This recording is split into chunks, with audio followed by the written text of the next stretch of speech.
मैं अब अपनी फहरिस्त की तरतीब को थोड़ा सा तोड़कर उन्हें बुला रहा हूं जिनका ताल्लुक लखनऊ से है। मोहतरमा अर्चना सिंह अभिनव, अर्चना अभिनव है ना, सही बोल रहा हूं मैं?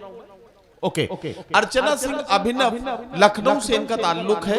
आज की महिला, आज की जो मातृशक्ति है उसके बारे में इनके जो अपने जज्बात और एहसासात हैं, एक बेटी, बहन, महबूबा, बीवी और माँ बनकर एक औरत जो हमारी जिंदगी में हमारे आसपास रहती है, हमारे बारे में क्या सोचती है, हमसे क्या उम्मीदें रखती है, इसको अगर समझना है तो एक कवित्री या एक शायरा का कलाम हमें सुनना होगा। अर्चना सिंह जी हमारे इस आज के कवि सम्मेलन मुशायरे में हैं। मैं बहुत ही आदर के साथ उनसे निवेदन कर रहा हूं कि वो अपने कलाम से नवाजें। सर्वप्रथम माँ शारदे को प्रणाम करती हूँ, नमन करती हूँ और मंच पे बैठे हुए सभी महान भावों का हार्दिक स्वागत, अभिनंदन करती हूँ और बहुत ही कुशल संचालन कर रहे हैं संचालक जी, उनका भी आभार व्यक्त करती हूँ। बहुत ही शुद्धी श्रोता हमारे बीच बैठे हैं और अब थोड़ा सा नाइंसाफ़ी कर रहे हैं कवियों के साथ या शायरों के साथ, तालियां नहीं बजाते हैं, लग रहा है कि थक गए हैं। वैसे फखरपुर के लोग थकने वाले तो नहीं नज़र आते हैं, लेकिन अब रात शने शने बढ़ रही है और ऐसे में थकान होना लाजमी है। मैं सामाजिक सरोकार की कवियत्री हूँ और ये जो मुशायरा और कवि सम्मेलन साथ में रखा गया है, ये हमारी कौमी एकता को दर्शाता है। ये गंगा जमुनी तहजीब के बारे में बताता है और हम एक थे, एक हैं और एक रहेंगे। और आओ प्रण करें, आज यहाँ से मुस्लिम भाई हमारे नहीं बैठे हैं, मुस्लिम बहनें ही नहीं बैठी हैं, बल्कि हिंदू भाई और भूतपूर्व नौजवान भी बैठे हैं हिंदू।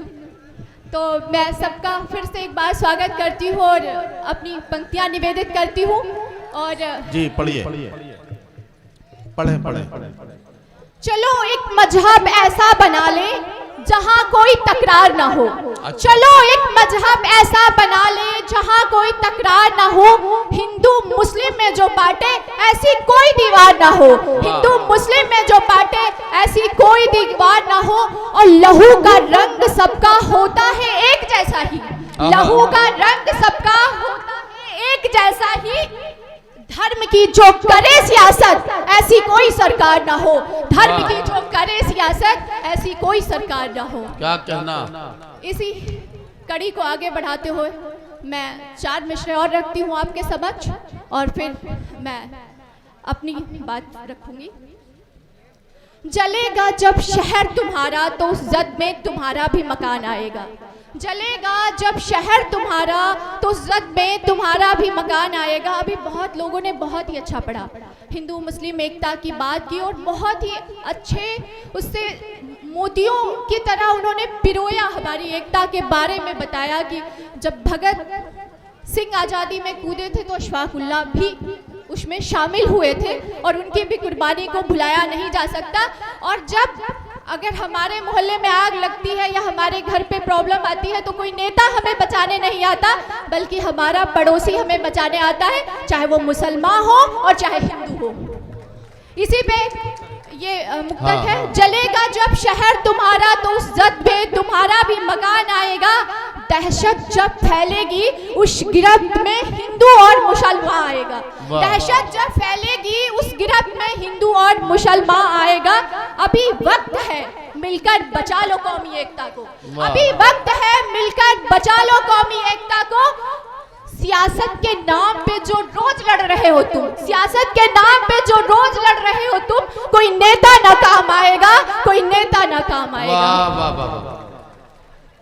अब यहाँ पे हमारे बहुत नौजवान भाई और बहनें बैठी हैं और वो थोड़ा सा श्रृंगार सुनना चाहते हो। वैसे मैं श्रृंगार लिखती उगती नहीं हूँ, मैंने पहले ही बता दिया कि मैं सामाजिक सरोकार की कवियत्री हूँ, लेकिन अब माहौल ऐसा है वो है, तो मैं सोचती हूँ कि मतलब जो भी मैं श्रृंगार में लिख पाती हूँ थोड़ा सा आपका भी मन बनाऊँ और फिर मैं अपना एक गीत प्रस्तुत करके अपना स्थान ले लूँगी, क्योंकि ये बहुत लंबी लाइन है, फेहरिस्त है।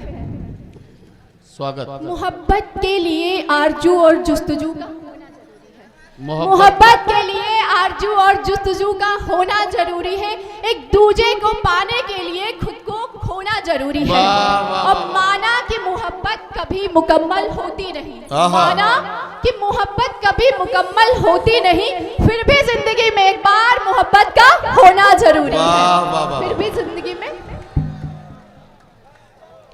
अब आजकल के आशिकों पे एक मुक्तक छोटा सा पढ़ती हूँ, फिर मैं अपना गीत पढ़कर अपना स्थान ले लूंगी। ज़्यादा समय नहीं लूंगी क्योंकि बहुत अच्छे अच्छे शायर अभी आप बैठे हुए हैं जिन्हें आप सुनेंगे। सौंप कर वो मुझे दिल की जागीर को। अब दिल की जागीर इसलिए सौंप रहा है क्योंकि जमीन जायदाद पिताजी के नाम है और आशिक बेरोजगार है। ये अच्छा पहलू निकाला आपने, वाह। सौंप कर वो मुझे दिल की जागीर को, रोज पीता है छुप कर विरह पीर को, रोज पीता है छुप कर विरह पीर को। इश्क में बाउरा हो गया इस कदर, इश्क में बाउरा हो गया इस कदर, चूमता ही रहे मेरी तस्वीर को, चूमता ही रहे मेरी तस्वीर को। आज सब लोगों ने बहुत कौमी एकता की बात की, मैंने पहले ही आप लोगों को बताया, आप लोगों ने सुना भी है। बहुत देर से आप लोग धैर्य को बनाए हुए हैं और महफिल को जमाए हुए हैं। मैं एक छोटा सा गीत पढ़ूंगी और आज सामाजिक सरोकार के जो कवि कवयित्री होते हैं उनकी बातों में कहीं ना कहीं एक संदेश छुपा होता है और वही संदेश मैं देना चाहती हूँ। चाहे और यहाँ पे महिला बहनें की संख्या बहुत कम है, लेकिन तब भी वो आधी आबादी है और प्रतिनिधित्व जो भी कर रही है मैं उनको भी समर्पित कर रही हूँ और आपको भी समर्पित कर रही हूँ कि एक बेटी, एक बहन, एक माँ, एक दोस्त के रूप में हम स्त्री को ढूंढते हैं। लेकिन जब एक स्त्री जब जन्म लेती, एक बेटी का जन्म होता है, तो शायद हम खुश नहीं होते हैं।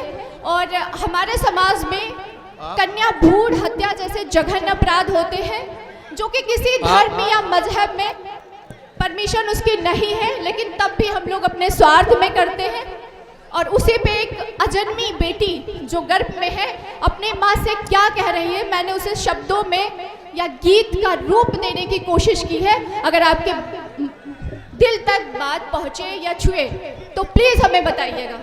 जी पढ़िए। मैं हूँ नन्ही कली तुम्हारी, मुझको खिल जाने दो, मुझे कोख में मत मारो माँ, दुनिया में आने दो। वाह, वाह, वाह। मुझे कोख में मत मारो माँ, दुनिया में आने दो।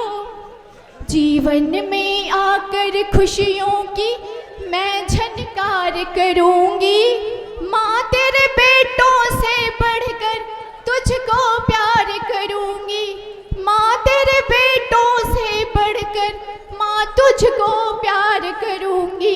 खुली हवाओं में जो मुझको मुस्काने दो, मुझे कोख में मत मारो माँ, दुनिया में आने दो। नारी हमेशा शक्तिशाली थी, कभी वो कमज़ोर नहीं थी, बस हम उसे कमज़ोर समझ लेते हैं। और बहुत सारे उदाहरण हमारे समाज में है, बहुत सारी नारियों ने मिसाल प्रकट की है। कहते हैं कंगना पहनने वाले हाथ भी कटार उठाने का दमखम रखते हैं, तब चाहे वो रानी लक्ष्मीबाई हो और चाहे रजिया सुल्तान हो। उसी पे कहती बेदिर चाई सब मुझसे माँ, कभी न मैं हारी हूँ, बेदिर चाई सब मुझसे माँ, कभी न मैं हारी हूँ। मन के आंगन में सबके भरती मैं किलकारी हूँ, मन के आंगन में सबके भरती मैं किलकारी हूँ। ममता की वर्षा करके मन को हर्षाने दो, मुझे कोख में मत मारो माँ, दुनिया में आने दो, मुझे कोख में मत मारो माँ, दुनिया में आने दो। घोष अपाला गार्गी भी नारी थी, घोष अपाला गार्गी भी नारी थी, हमने सुना सावित्री से मौत भी हारी थी, हमने सुना सावित्री से मौत भी हारी थी, हमने सुना सावित्री से मौत भी हारी थी। भेदभाव के दम को मुझे मिटाने दो, मुझे कोख में मत मारो माँ, दुनिया में आने दो। हर बेटी और हर माँ एक बेटी में अपना प्रतिबिंब देखती है और अक्स निहारती है, और बेटी माँ में। तो उस पर बेटी क्या लाइनें निवेदित करती है अपने माँ से, सुनिए। मैं हूँ माँ प्रतिरूप तुम्हारा, तुम मेरी छाया हो। बस ये सुन लीजिए, आखिरी बंद है, ये आखिरी बंद है, सुन लीजिए। मैं हूँ माँ प्रतिरूप तुम्हारा, तुम मेरी छाया हो। हर युग में पूजित हो माँ, मोह भरी माया हो। माँ हर युग में पूजनीय होती है और हर धर्म में पूजी जाती है। मैं हूँ माँ प्रतिरूप तुम्हारा, तुम मेरी छाया हो। हर युग में पूजित हो माँ, मोह भरी माया हो। दूध लहू से सिंचित करके जग को महकाने दो, दूध लहू से सिंचित करके जग को महकाने दो। मुझे कोख पे मत मारो माँ, दुनिया में आने दो। बहुत बहुत धन्यवाद।